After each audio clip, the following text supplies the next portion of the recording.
صلو علی الحبیب صلی اللہ تعالی علی محمد صلی اللہ علیہ وآلہ وسلم۔ نور العزا کا سبق اسباب البدر فی بیان النوافل۔ یہ فصل جو ہے، یہ بیان جو ہے نوافل کا بیان ہے۔ یہاں پر نوافل سے مراد صرف نفل نہیں ہے، بلکہ نوافل سے مراد سنت مؤکدہ اور سنت غیر مؤکدہ اور دیگر نوافل ہیں۔ لیکن نفل چونکہ یہ عام ہوتا ہے سنت سے، اس لیے یہاں پر نوافل کا لفظ ذکر کیا گیا ہے، اس لیے کہ ہر سنت نفل ہوتی ہے، لیکن ہر نفل سنت ہو ایسا نہیں، تو اس لیے یہاں پر نوافل کو ذکر کیا گیا، اور اس میں سنت مؤکدہ اور سنت غیر مؤکدہ سب کے سب شامل ہیں۔ فرماتے ہیں سنت مؤکدۃ رکعتان قبل الفجر۔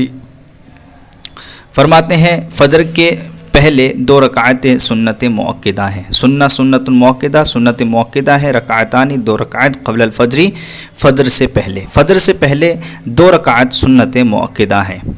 ورکعتان بعد الظہر، اور 2 رکعت سنت مؤکدہ ہیں ظہر کے بعد۔ یہاں پر جو فجر سے پہلے جو سنت مؤکدہ بتا رہے ہیں، اس کی بڑی فضیلت آئی ہے، اور اس کو واجب کے درجے میں بھی کہا گیا ہے۔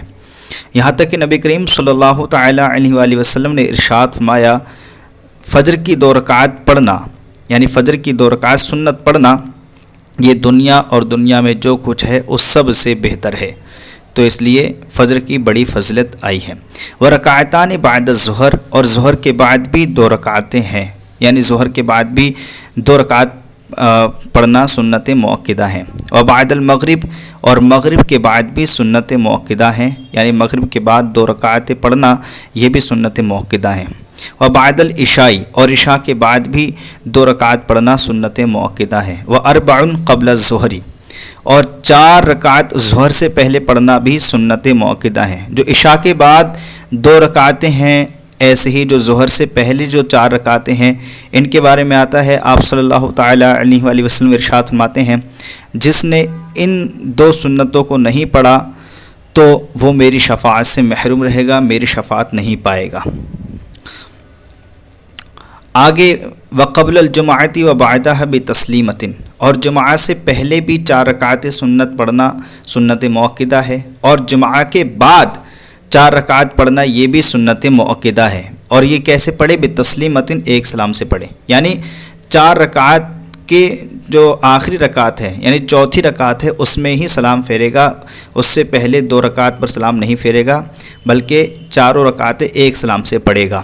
اور یہ اس لیے قید لگائی کیونکہ نبی کریم صلی اللہ تعالی علیہ وآلہ وسلم جب بھی نماز پڑھا کرتے تھے ظہر سے جمعہ سے پہلے یا جمعہ کے بعد، تو چوتھی رکعت پر ہی سلام پھیرتے تھے، اس لیے اس قید کو لگایا گیا ہے۔ وَالنَّدُبَ 4 قبل العصر والعشاء، اور 4 رکعت عصر سے پہلے اور عشاء سے پہلے بھی مستحب ہیں۔ یہ اب یہاں سے سنت غیر مؤکدہ اور دیگر مستحبات ذکر ہو رہے ہیں، اور کیونکہ اس سے پہلے سنت مؤکدہ کا بیان تھا۔ اور 4 رکعت عصر سے پہلے پڑھنا یہ سنت غیر مؤکدہ یعنی مستحب ہے، اور عشاء سے پہلے بھی 4 رکعت پڑھنا یہ بھی مستحب ہے۔ وبعدہ، اور عشاء کے بعد پڑھنا اس کو، یعنی 4 رکعت کو پڑھنا عشاء کے بعد، یہ بھی سنت غیر مؤکدہ یعنی مستحب ہے۔ وست بعد المغربی، اور 6 رکعت پڑھنا مغرب کے بعد یہ بھی مستحب ہے، مستحب کے درجے میں ہے کہ اگر کوئی شخص مغرب کے بعد جو ہے 6 رکعتیں پڑھے تو یہ مستحب ہے۔ آگے ہے وَيَقْتَصِرُ فِي الْجُلُوسِ الْأَوَّلِ مِنَ الرُّبَاعِيَّةِ الْمُؤَكَّدَةِ عَلَى التَّشَهُّدِ۔ یہاں سے یہ مسئلہ ذکر کرنا چاہ رہے ہیں کہ اگر کوئی شخص سنت مؤکدہ پڑھ رہا ہے تو سنت مؤکدہ کے پہلے قاعدے میں بیٹھنا کیا ہے؟ تو فرمائے کہ پہلے قاعدے میں بیٹھنا یہ واجب ہے۔ پہلے قاعدے میں بیٹھے گا، اور پہلے قاعدے میں کس پر اختصار کرے گا؟ یہ تشہد پر اختصار کرے گا، یعنی صرف تشہد پڑھے گا، اور تشہد کے بعد کچھ بھی نہیں پڑھے گا، یعنی تشہد مطلب اشہد ان محمدًا عبدہ ورسولہ تک پڑھے گا، اور اس کے بعد کھڑا ہو جائے گا۔ وَيَقْتَصِرُ فِي الْجُلُوسِ الْأَوَّلِ مِنَ الرُّبَاعِيَّةِ الْمُؤَكَّدَةِ، جو 4 رکعت مؤکدہ ہے، 4 رکعت سنت مؤکدہ ہے، اس کے پہلے قاعدے میں اقتصار کرے گا علی تشہد تشہد پر، ویقتصر اور اقتصار کرے گا فی الجلوس الاول پہلے قاعدے میں ہی اقتصار کرے گا، من الرباعیت المؤکدہ سنت 4 رکعت سنت مؤکدہ کی جو پہلا قاعدہ ہے اس میں کس پر اقتصار کرے گا؟ تشہد پر اقتصار کرے گا۔ ولا یأتی فی الثلاثۃ بدعاء الاستفتاح بخلاف المندوبہ، یہاں سے یہ مسئلہ ذکر کر رہے ہیں کہ اب یہ تیسری کے لیے جب کھڑا ہوگا تو تیسری رکعت میں یعنی 4 رکعت جو سنت مؤکدہ ہے، اس 4 رکعت سنت مؤکدہ میں جو تیسری رکعت کے لیے جب کھڑا ہوگا تو اس میں ثنا نہیں پڑے گا، ثنا نہیں پڑے گا، برخلاف جو سنت غیر مؤکدہ ہے یعنی مستحب جو نماز ہے اس میں جب کھڑا ہوگا تو اس میں ثنا بھی پڑے گا۔ فرماتے ہیں ولا یأتی فی الثلاثۃ بدعاء الاستفتاح، اور تیسری رکعت میں بدعاء الاستفتاح، استفتاح کا مطلب ثنا کی دعا یعنی ثنا نہیں پڑے گا، ولا یاتی نہیں بجا لائے گا تیسری رکعت میں ثنا کو، یعنی ثنا کو تیسری رکعت میں نہیں پڑے گا۔ یہ کس میں بات ہو رہی ہے؟ جو 4 رکعت سنت مؤکدہ ہیں ان میں، برخلاف مندوبہ کے، یعنی جو سنت غیر مؤکدہ ہیں ان میں جب تیسری رکعت کے لیے کھڑا ہوگا تو اس میں ثنا پڑے گا۔ وَإِذَا صَلَّى نَافِلَةً أَكْثَرَ مِنْ رَكَعَتَيْنِ وَلَمْ يَجْلِسْ إِلَّا فِي آخِرِهَا صَحَّ اسْتِحْسَانًا لِأَنَّهَا صَارَتْ صَلَاةً وَاحِدَةً۔ یہاں سے ایک مسئلہ یہ ذکر فرما رہے ہیں کہ کوئی شخص جو ہے 2 رکعت سے زیادہ نفل پڑھ لیا اور آخر میں ہی بیٹھا، یعنی جو 2 رکعت سے زیادہ نفل پڑھا، 4 پڑھا 6 پڑھا، تو 4 یا 6 کے آخر میں ہی بیٹھا، اس سے پہلے کسی بھی قاعدے میں نہیں بیٹھا، 2 رکعت میں یعنی قاعدہ اولا نہیں کیا بلکہ قاعدہ اخیرہ میں ہی بیٹھ کر اس نے سلام پھیر دیا، تو ایسا کرنا کیسا؟ تو فرمایا ایسا کرنا ٹھیک ہے، یہ استحساناً درست ہے، یہ استحساناً درست ہے کہ بیچ میں کہیں نہ بیٹھے بلکہ اخیر میں ہی بیٹھے، اخیر میں ہی سلام پھیر دے اور بیچ میں قاعدہ اولا نہ کرے اور آخر میں سلام پھیر دے اور آخر میں ہی بیٹھ کر سلام پھیرے، تو ایسا کرنا ٹھیک ہے، استحساناً درست ہے، کیونکہ یہ سب کے سب ایک ہی نماز کے حکم میں ہو جائے گی۔ فرماتے ہیں وَإِذَا صَلَّى نَافِلَةً أَكْثَرَ مِنْ رَكَعَتَيْنِ، اور جب کوئی شخص 2 رکعت سے زیادہ نفل پڑھے، وَلَمْ يَجْلِسْ إِلَّا فِي آخِرِهَا، اور وہ اس نماز کے یعنی ان نوافل کے آخر میں ہی بیٹھے، صحا استحساناً، ولم یجلس نہیں بیٹھے الا فی آخرہا مگر اس کے آخر میں، یعنی اس کے آخر میں ہی بیٹھے، صحا استحساناً، تو یہ استحساناً درست ہے، لأنہا صارت صلاۃ واحدۃ، اس لیے کہ وہ سب کی سب ایک ہی نماز کے حکم میں ہو گئی، صلاۃ واحدۃ، اس لیے کہ وہ سب کی سب ایک نماز ہو گئی۔ وفیہ الفرض جلوس آخرہا، وفیہ الفرض الجلوس آخرہا، لیکن اس کے آخر میں بیٹھنا کیا ہے؟ فرض ہے، اس کے آخر میں بیٹھنا یہ تو فرض ہے، یہ بیٹھنا ہی پڑے گا، قاعدہ اخیرہ کرنا کیا ہے؟ فرض ہے، اگرچہ وہ درمیان میں نہ بیٹھا ہو۔ وکرہ زیادۃ علی اربع بتسلیمۃ فی النہار وعلی 8 لیلا، یہاں سے بتانا یہ چاہ رہے ہیں کہ اگر کوئی شخص جو ہے ایک سلام کے ساتھ 4 رکعت پر زیادتی کرتا ہے، یعنی ایک سلام کے ساتھ 4 رکعتوں سے زیادہ نوافل پڑھتا ہے، تو ایسا پڑھنا کیسا؟